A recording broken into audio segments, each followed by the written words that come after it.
Oke, sebagaimana sudah saya sebutkan pada di bagian subtopik di awal tadi, jadi untuk plat dua arah atau two-way slab, untuk metode analisisnya dalam SNI 2847/2013 ada digunakan dua macam metode. Yang pertama yaitu metode perencanaan langsung atau Direct Design Method atau DDM, dan yang kedua memakai metode rangka ekivalen atau Equivalent Frame Method. Untuk Direct Design Method itu diatur pada pasal 13.6, merupakan prosedur pendekatan untuk analisis dan desain plat dua arah. Metode ini dibatasi untuk sistem plat yang dibebani oleh beban terdistribusi merata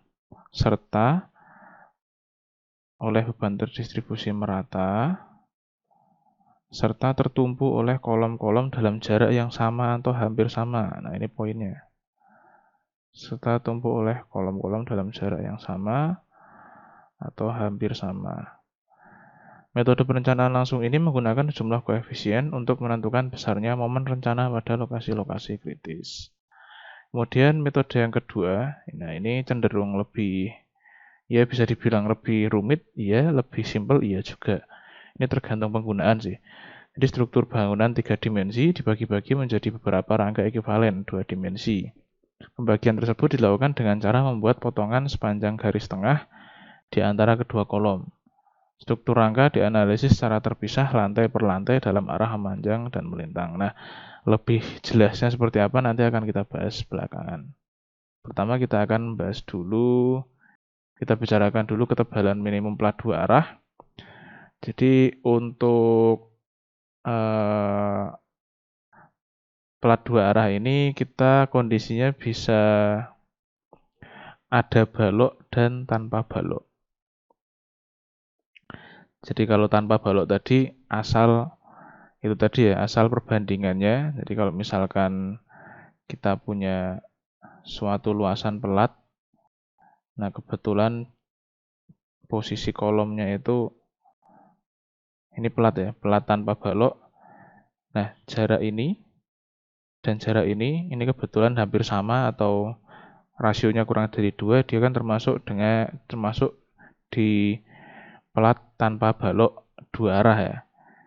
Jadi sifatnya seperti plat satu arah kemarin yang seperti kita bahas, tetapi dia masuknya di plat dua arah.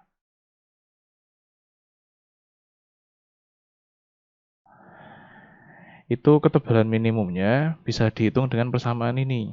Untuk alfa Fm antara 0,2 sampai 2 bisa digunakan persamaan ini. Untuk alfa Fm lebih dari 2 bisa digunakan persamaan ini. Untuk alfa Fm kurang dari 0,2 bisa digunakan tabel ini. Nah, apa itu alfa Fm? Kita bahas satu persatu dulu. Notasi di sini antara lain ada Ln ya. Ada notasi Ln. Ln itu panjang bentang bersih dalam arah memanjang. Diukur dari muka ke muka tumpuan pada pelat tanpa balok. Dan muka ke muka balok atau tumpuan lain pada kasus lainnya. Ini maksudnya seperti ini.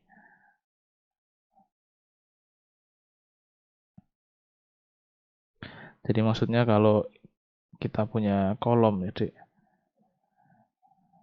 Seperti ini ya. Ini katakanlah pada konstruksi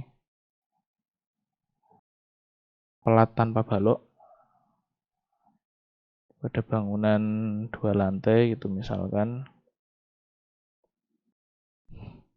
Ini kolom. Ini tampak samping ya, atau potongan bangunan. Kemudian ini pelat. Nah, Ln itu ini bersihnya gitu. Kalau asnya kan ini ya, kalau kita bicara as kan ini. Ini as. Ini as. Nah, Ln itu bersihnya. Jadi bukan jarak as ke as tapi jarak bersihnya gitu, dari muka ke muka. Gitu. Kemudian ada beta. Beta itu ada di sini, ini beta. Ini juga ada beta. Beta adalah rasio bentang bersih dalam arah panjang terhadap arah pendek. Ini cukup jelas ya. Kemudian ada alfa Fm. Alfa Fm, nah ini yang kita bicarakan tadi, ada alfa Fm. Ini juga muncul lagi di persamaan alfa FM. Alfa FM adalah nilai rata-rata alfa F untuk semua balok pada tepi-tepi dari suatu plat. Nah, apa itu alfa F? Alfa F adalah rasio kekakuan lentur penampang balok atau E kali I terhadap kekakuan lentur pelat E kali I yang dibatasi secara lateral oleh garis-garis sumbu tengah dari pelat-pelat yang bersebelahan pada tiap sisi balok. Jadi kalau menghitung ini alfa F-nya itu rasionya seperti ini, Dek. Jadi asumsinya kan dia ini berlaku, persamaan ini kan berlaku untuk pelat yang dikelilingi oleh balok ya. Persamaannya berlaku untuk pelat yang dikelilingi oleh balok. Nah, alfa F itu E kali I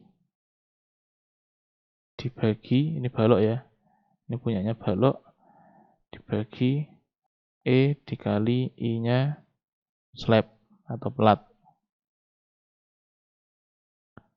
Nah, kemudian ini masing-masing dulu. Jadi bisa jadi balok ini, bisa jadi masing-masing balok ini kan beda-beda. Penampangnya beda-beda bisa jadi. Nah, itu kemudian kalau sudah dapat, berarti kan ini bisa alfa F1, alfa F2, alfa F3, alfa F4. Nanti semuanya dirata-rata sehingga didapatkan alfa FM seperti itu. Kemudian ada IB di sini. IB ini dari sini ya. Kalau EC kan sudah jelas ya, ini elastisitas. Modulus elastisitas. Ton. Bisa dihitung dari 4700 akar FC aksen, tetapi harus dalam MPa. Kembali lagi ke sini, IB adalah momen inersia bruto dari penampang balok terhadap sumbu berat. Penampang balok mencakup pula bagian pelat pada setiap sisi balok sebesar proyeksi balok yang berada di atas atau di bawah pelat, namun tidak lebih dari 4 kali tebal pelat. Jadi dibatasi, Dek. Jadi kalau misalkan ini, jadi balok itu ketika sudah dicor dengan pelat kan dia tidak dicor sendiri ya, dia dicor monolit kan. Ini kalau dipotong seperti ini, dia akan seperti ini ya. Ini kalau dipotong. Nah, yang dihitung inersianya bukan hanya si balok ini, bukan hanya seperti ini baloknya, tapi ada pelatnya juga. Nah, panjang pelatnya ini tidak lebih dari 4 kali tebal pelat. Nah, kalau tebalnya ini A, nah dia berarti L-nya atau B-nya itu kurang dari 4 kali A. Kurang dari atau sama dengan 4 kali A. Gitu. Jadi inersianya yang dihitung adalah ini. Inersia segini ini untuk baloknya, IB-nya. Kemudian IS, inersia bruto dari penampang pelatnya sendiri. Nah, kemudian ini dihitung, nanti akan ketemu nilai H-nya. H ini adalah tebal pelat. Nah, masing-masing ini untuk yang ketentuan pertama itu tidak boleh kurang dari 12,5 cm. Untuk yang ketentuan 2 tidak boleh kurang dari 9 cm. Kemudian untuk yang ketentuan ketiga yang tanpa balok, nah itu bisa dilihat pada tabel ini. Ini tergantung nilai FY-nya, FY tulangannya.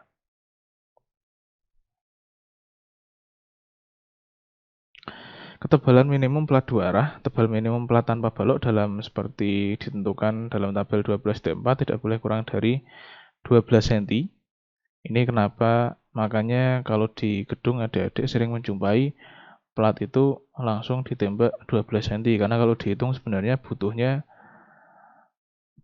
itu tidak sampai 12 cm gitu. Karena bebannya kan cenderung kecil kalau rumah tinggal. Tapi karena ada ketentuan dari SNI, dia tidak boleh kurang dari 12 cm, maka diambillah supaya aman 12 cm. Untuk plat tanpa penebalan panel atau tidak kurang dari 100 untuk plat dengan penebalan panel. Dalam SNI 2847/2013 pasal 9.5.33D disyaratkan bahwa untuk panel dengan tipe yang tidak menerus, maka balok tepi harus mempunyai rasio kekakuan alfa yang tidak kurang dari 0,8. Atau sebagai alternatif, maka ketebalan maksimum yang dihitung dari syarat 1 dan 2 harus dinaikkan minimal 10%. Jadi berapapun hasil ketebalan yang dihasilkan dari syarat ini dan ini, itu ditambah lagi dengan 10%-nya, minimal ya. Ini minimal ditambah 10%-nya. Jadi kalau misalkan ini dapatnya kok 150 gitu, ya ditambahkan 15 berarti jadi 165. Ini minimal.